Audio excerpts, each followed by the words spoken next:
Hello everyone, my name is Nadia, and as you can see from the title of this video is about me challenging my depression every day for a week.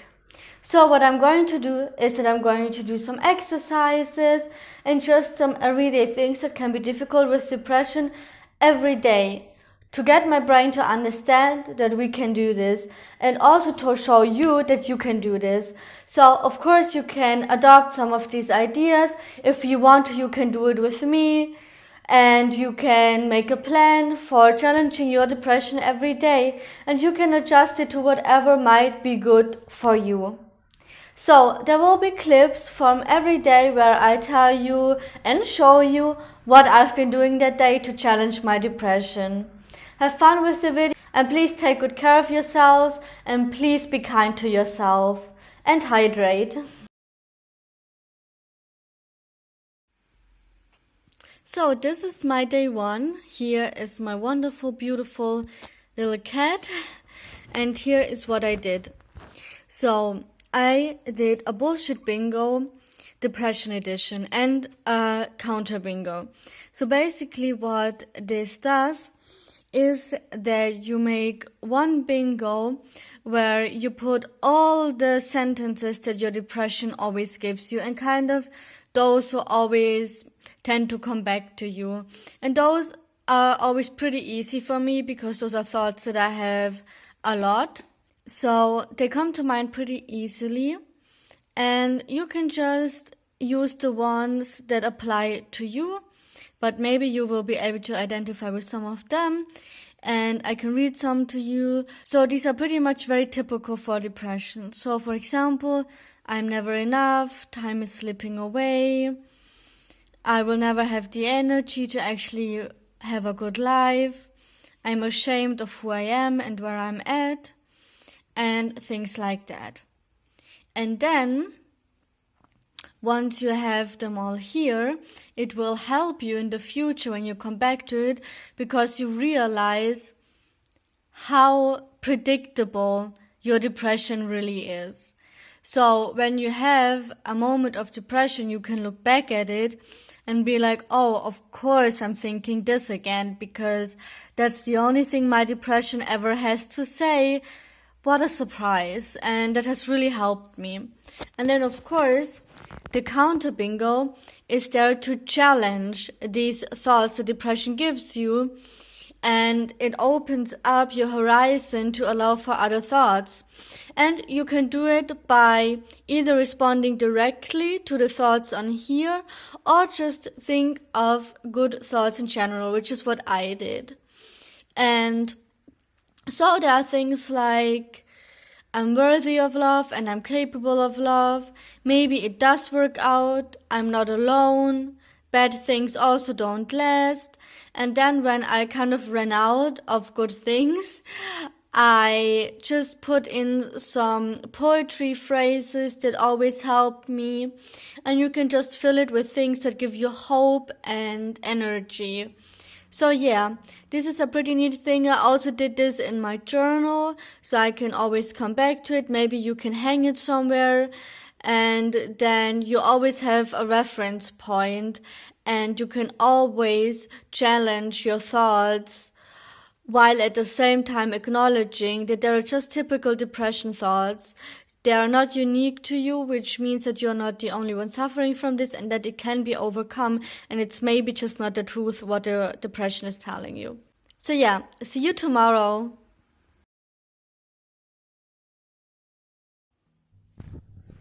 So this is Tuesday, and Tuesday I just decided to do meditation and some exercise. And both of these clips are ridiculous. Here I cut my head off unintentionally. I just didn't really place the camera well. But I still decided to leave this as it is, because my cat is walking through the picture, as you can see.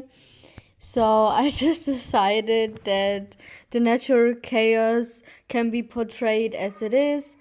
I really want to try not to make this unrealistic, because This is just what it looks like and what it looked like when I was doing it. So that's okay. And I just did a tapping meditation. I can leave the link to the app below.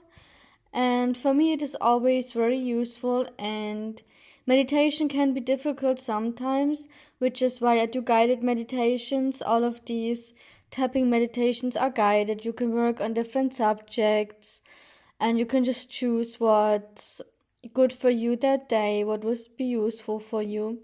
So, yeah, that's what I did. And you just tap on different parts of your body while you work on a certain subject. And yeah, that's what I did. And I think it was a total of like 15 minutes at that time. And then later I did exercise, and this clip is just killing me. It's the dorkiest, cringiest shit I've ever seen. And I really wanted to delete it and do it over again with a different outfit. It doesn't make me look like a fucking sausage, and I don't know what the fuck I'm doing. It's a mess, but again, it's okay. I want this to just be the reality of what I did, and it can be dorky, it can be ridiculous. I'm moving my body, I'm doing the exercise, and this is just a warm up, by the way. I did do a dance workout video, which was a lot of fun, and this is just the warm up. So yeah, have fun watching me being absolutely ridiculous. It's okay. And this is also challenging my depression in two ways at once. First, the exercise itself, having the energy. Also, if you do not have the energy to do that right now, that's totally okay. But then to look at myself and be like, I hate this, but I'm still gonna leave it in because that's just what that was at that moment, and that's totally okay. This is not supposed to be a video where everything looks great and I put on makeup and then I check which outfit I look best in. This is the outfit that I have on when I exercise at home. This is how I move. This is just how I do things, and that is what I'm going to show you. So this is Wednesday, and we're going to do a little exercise again. So this is the think exercise. It means that when you have a thought that is bothering you particularly, and that you think over and over again, you can challenge it. You do not have to accept your thoughts the way they come to you. So it's called think because every letter in the word think stands for something that you ask yourself about your thought. So, is this thought true, helpful, important, necessary, and kind? And as I've written up here, the objective is to not wear dark glasses, but also not to wear rose-colored glasses. We're trying to get to a point where things get more clear, more realistic. So, I've practiced this with a concrete thought. So, let's look at it. And this is just an example to kind of show you how it can go. So, the thought is, I'm stupid and never do anything right, which I think a lot of you will be able to relate to. So now the question is this thought true? I said probably not, which is the most that I could get myself to admit. Then helpful? No. Important? No. Necessary? Not really. Kind? Definitely not. So now that you've realized that it's really not any of these things, and if it should turn out that it is one of these things, it's okay, then just work on it being kind or more helpful. So now, how can I rephrase this thought to make it more productive? And to make it more productive means to view it in a more complex way. So think about what makes you feel this way. So I wrote, I feel frustrated because I feel like I make silly mistakes all the time and that these mistakes keep me from reaching my goals. It's difficult for me to focus when my mind is still learning to deal with my depression and anxiety. And this is not as black and white, it's more complex and nuanced. And you understand why you have these thoughts. What can I do to improve the situation? I put, be more mindful, have patience with myself, and just try again until it gets better. I hope this was helpful to you. It has been very helpful to me, even though of course it's work, but it's a good way to challenge your depression. Hello everyone, this is day 4, and today I did 2 things. The first thing is that I went to therapy. Right now, I have therapy roughly every 2 weeks. In the beginning, it was every week for a year. And so I always recommend therapy, but I understand that for many people and in many places in the world, therapy is a resource that is not easy to come by. And here there are a lot of problems as well, especially that even though you can have your insurance paying for therapy, and otherwise I would not be able to afford it. But not all therapists have what they need in order to be paid by insurance companies. And that also means that there are not enough therapists for everyone. And that usually means that people have to wait months to get into therapy. I was very lucky.